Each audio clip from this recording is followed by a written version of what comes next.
Hello, and welcome to the History of Rome. The founding of Rome is an event wrapped in myth. Lacking a credible historical record, it is impossible to know exactly what led to the establishment of the Eternal City. But we do know the legend the Romans told themselves, and have some idea of the population migrations that took place in central Italy at the time, so we can piece together a general timeline of events. There may be truth wrapped up in the official legend, and there may not, but it is a good story and an important one to know for students of ancient history.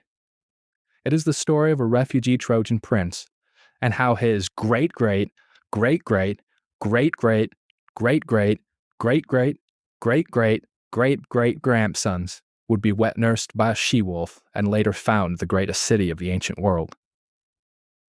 The story of Rome begins with the end of the Trojan War. After Troy was finally sacked by the Greeks, Aeneas, chief lieutenant of Hector, managed to escape with a few followers.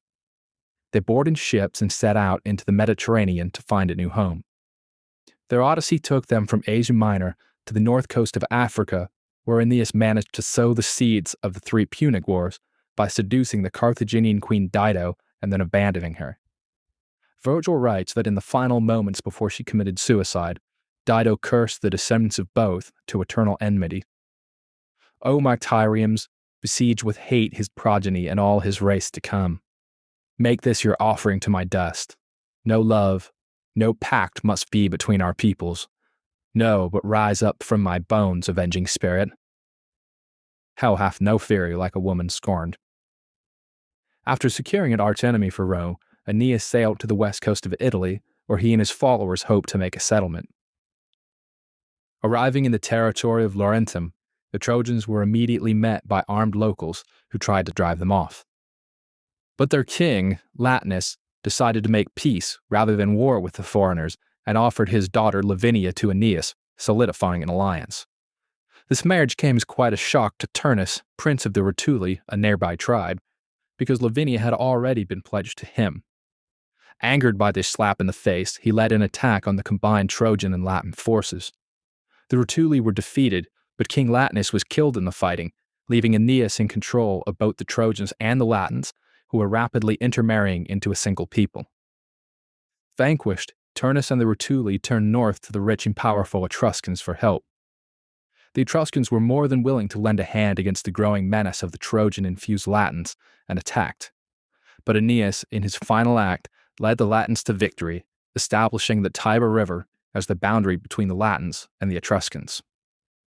We shall pause the legend here before we get too far and give an account of the political landscape of pre-Roman Italy, as historians and archaeologists understand it today. Who were the Latins? Who were the Etruscans? Where did they come from and what sort of lives did they lead? The origin of the Etruscans is debatable.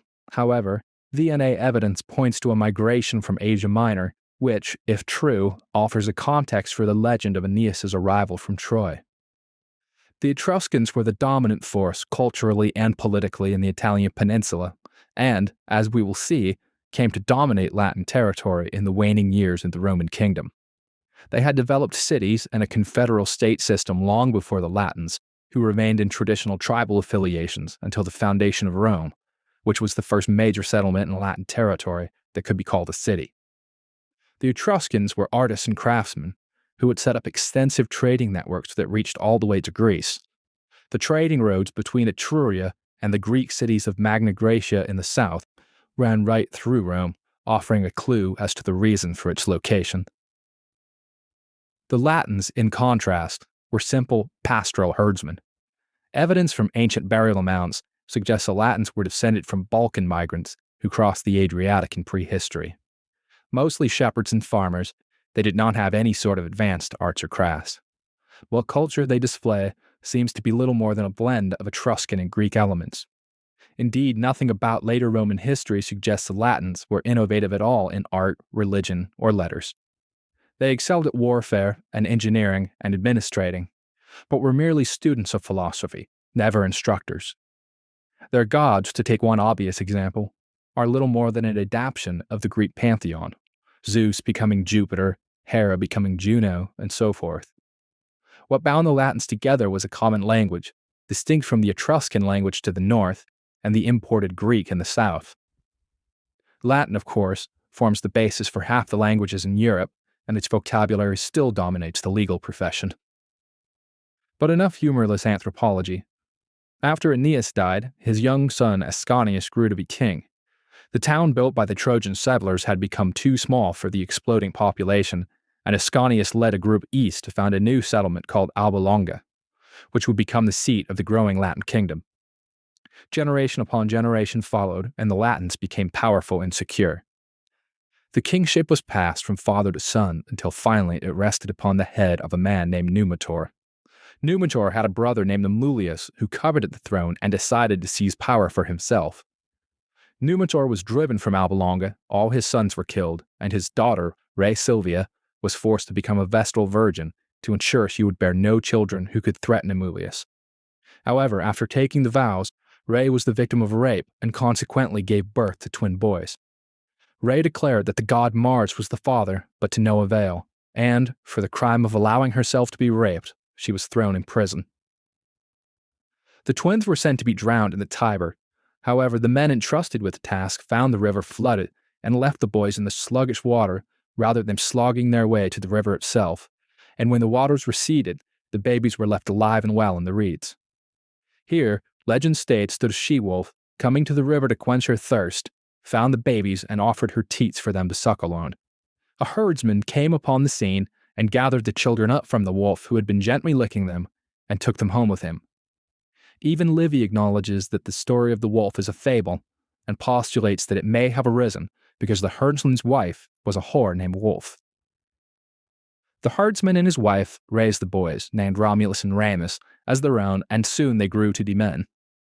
Apparently the boys took a liking to fighting the local brigands who raided the countryside and began taking the fight to the robbers, raiding their camps and stealing from them. The criminals, angered by the theft of their booty, set a trap for the twins. Romulus managed to escape, but Remus was captured. The brigands took Remus to the local landowner, who turned out to be none other than the exiled Numitor, and claimed Remus and his brother had been caught stealing Numitor's cattle and that he should be punished. Numitor was immediately reminded of his twin grandsons and, realizing that they would be the same age as Remus was now, began to suspect that the boys were his blood.